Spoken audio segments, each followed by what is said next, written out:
Matapos ang pananaksak, nagpahayag si JB Sebastian na handa niyang isiwalat ang kalakaran ng droga sa Bilibid, ngunit sa isang kondisyon, kung si Pangulong Rodrigo Duterte ang kakausap sa kanya. I do not talk to criminals. You can go to the fiscal if he wants. Hindi raw nakikipag-usap ang gobyerno sa kriminal, pero nauna ng ginawang witness ng DOJ ang ilang mga convicted criminal tulad ni Herbert Colanco. Sinabi naman ni Justice Secretary Aguirre na hindi na nila kailangan si Sebastian para sa pagdinig. Hindi na kailangan si JB so far as the investigation of the House President kasi clear na yun eh. Pero nitong Lunes, humarap sa pagdinig sa Kongreso si Sebastian. Gayunman, nilinaw ni Secretary Aguirre na wala silang koneksyon kay Sebastian, hindi raw nila testigo si JB. I believe that there are still many things more that he should testify on. And if he could do it, if he could convince the Department of Justice, then we might consider putting him under the Witness Protection Program of the Department. Now, Mr. Sebastian. Napagalaman ko na inuutosan ni Clarence Lungail ang mga Pilipinong drug lord sa Building 14 na bumili ng shabu sa mga Chinese high-profile inmates na nakakulong sa Building 14 upang malaman ang kanilang mga bodega ng shabu at ito'y kanyang ipaparade o ipahuli sa mga ninja cops na ayon din sa isa sa aking kasama sa Building 14 na ito raw ay mga galamay ni Clarence Lungail. Ninja cops o mga tiwaling pulis na nagre-recycle ng mga nakuhang kontrabando ang itinuturo ni Sebastian na nasa likod ng bentahan ng droga. Napag-alaman din namin ni Peter ko at ni Tony ko ang mga gawain ng mga ninja cops na mga galamay ni Clarence Lungail kaugnay sa raid na nangyari sa isang bodega ng shabu sa May Kawayan, Bulacan, kung saan si Clarence Lungail na nagpatrabaho nito gamit ng kanyang mga galamay ng mga ninja cops.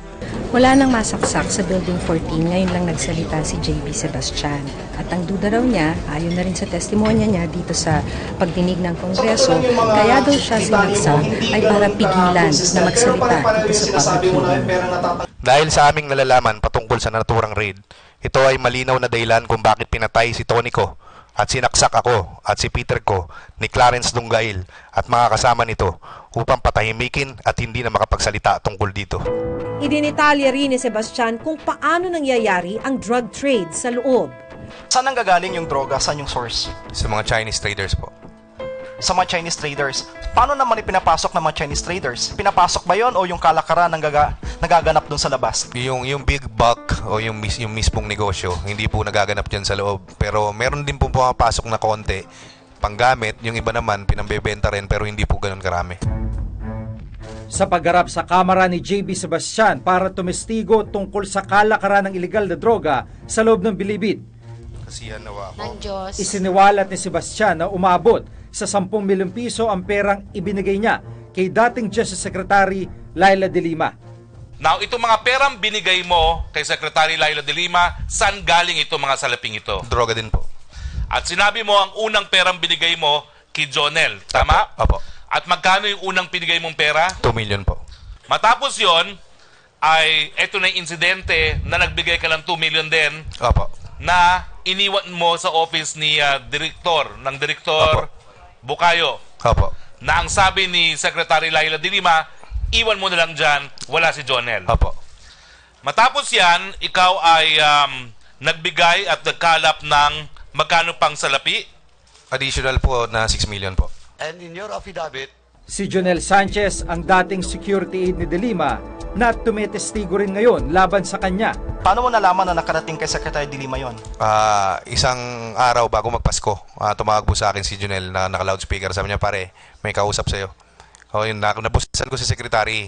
Tapos sabi niya, JB, Merry Christmas, kamusta?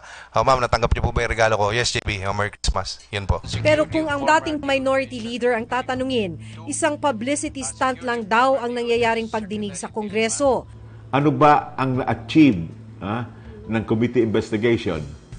Ay iyan ay isang odyssey, malevolent odyssey to shame Senator De Lima publicly and to defang yung sa kanyang kampanya laban sa extrajudicial killings. Tanong ko lang sa mga kasamahan ko na nagsabi niyan, sana wag silang magbulag-bulagan sa sitwasyon po sa National Bilibid Prison. Kahapon nagsampa na sa DOJ ang grupong VACC laban kay Senator Laila de Lima kaugnay ng paglabag umano sa RA 9165 o ang Comprehensive Dangerous Drugs Act. Ito'y dahil sa sinasabing pagkakasangkot ni Senator de Lima sa iligal na kalakaran ng droga sa loob ng Bilibid.